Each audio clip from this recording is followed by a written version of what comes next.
Physical activity এবং আমাদের পর্যাপ্ত বিশ্রাম এবং আমাদের যে আমরা বলি সেডেন্টারি বিহেভিয়ার, যখন আমরা বসে বা বিভিন্ন নাড়াচাড়া না করে যে কাজগুলো করি, এর মধ্যে কিন্তু একটা সুষম সমন্বয় প্রয়োজন।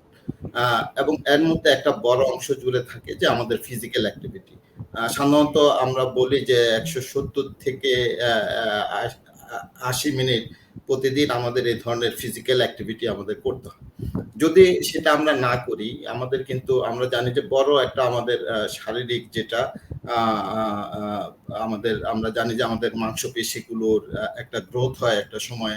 আমাদের হাড় যেগুলো আছে সেগুলোর যে স্ট্রেংথ সেটা কিন্তু একটা নির্দিষ্ট সময় জুড়ে বাড়ে। সুতরাং যেভাবে আমার গ্রোথটা হওয়ার কথা, আমি যদি শারীরিক অ্যাক্টিভিটি আমাদের বয়স অনুযায়ী সেভাবে না করি, তাহলে কিন্তু এই মাংসপেশি এবং হাড়ের যে গ্রোথ সেটা কিন্তু আমরা যে পরিমাণে চাই সেটা আমাদের হবে না। আমাদের অনেকগুলো রোগ রয়েছে যেগুলো কিন্তু সরাসরি আমাদের এই ফিজিক্যাল অ্যাক্টিভিটি এবং ইনঅ্যাক্টিভিটির সাথে সংযুক্ত। বিশেষ করে আমাদের নন কমিউনিকেবল ডিজিজ আমরা বলি, diabetes, hypertension, chronic respiratory disease এবং আরো অনেকগুলো রোগ রয়েছে যেগুলো কিন্তু আমাদের এই শারীরিক অ্যাক্টিভিটি যদি আমাদের কম থাকে, তাহলে কিন্তু এই অসুখগুলো হওয়ার ঝুঁকি অনেক বেড়ে যায়।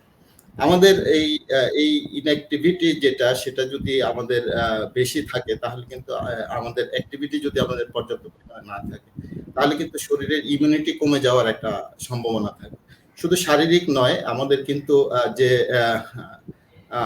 মেটাবলিক যে প্রক্রিয়া সেটার সাথেও কিন্তু এই যে আমাদের শরীর চর্চা এবং ফিজিক্যাল অ্যাক্টিভিটির একটা সম্পর্ক রয়েছে এবং সেই শরীরবৃত্তীয় যে প্রক্রিয়াগুলো সেগুলো সুচারুভাবে সম্পন্ন হওয়ার জন্য আমাদের কিন্তু প্রতিদিন একটা নির্দিষ্ট পরিমাণ ফিজিক্যাল অ্যাক্টিভিটির আমাদের প্রয়োজন রয়েছে। পাশাপাশি আসলে শুধু শারীরিক নয়, মানসিকভাবে সুস্থ থাকার জন্য কিন্তু এই একটা নির্দিষ্ট পরিমাণ শারীরিক অ্যাক্টিভিটি, পর্যাপ্ত পরিমাণ বিশ্রাম এবং আমি যেটি বলেছি যে কিছু সেডেন্টারি ওয়ার্কার যে সময় আমরা কাজ করে থাকি সেগুলোর মধ্যে একটা সুষম সমন্বয় প্রয়োজন। সুতরাং আমাদের এই ফিজিক্যাল অ্যাক্টিভিটি অত্যন্ত গুরুত্বপূর্ণ। বর্তমান সময়ে বিশেষ করে এই যখন আমাদের দ্রুত আরবানাইজেশন হচ্ছে, শহরায়ন হচ্ছে, নগরায়ন হচ্ছে, তখন কিন্তু এই ফিজিক্যাল অ্যাক্টিভিটি আমরা পর্যাপ্ত পরিমাণে না করার কারণেই কিন্তু বিভিন্ন শারীরিক সমস্যা এবং নন কমিউনিকেবল ডিজিজ আমাদের বেড়ে যাচ্ছে। সুতরাং অবশ্যই আমাদের এই শারীরিক অ্যাক্টিভিটিসটা আমাদের পর্যাপ্ত পরিমাণে করতে হবে। রিকমেন্ডেড যে চিকিৎসা বিজ্ঞানের যে পরিমাণ আছে সেটা আমাদের অবশ্যই করতে হবে।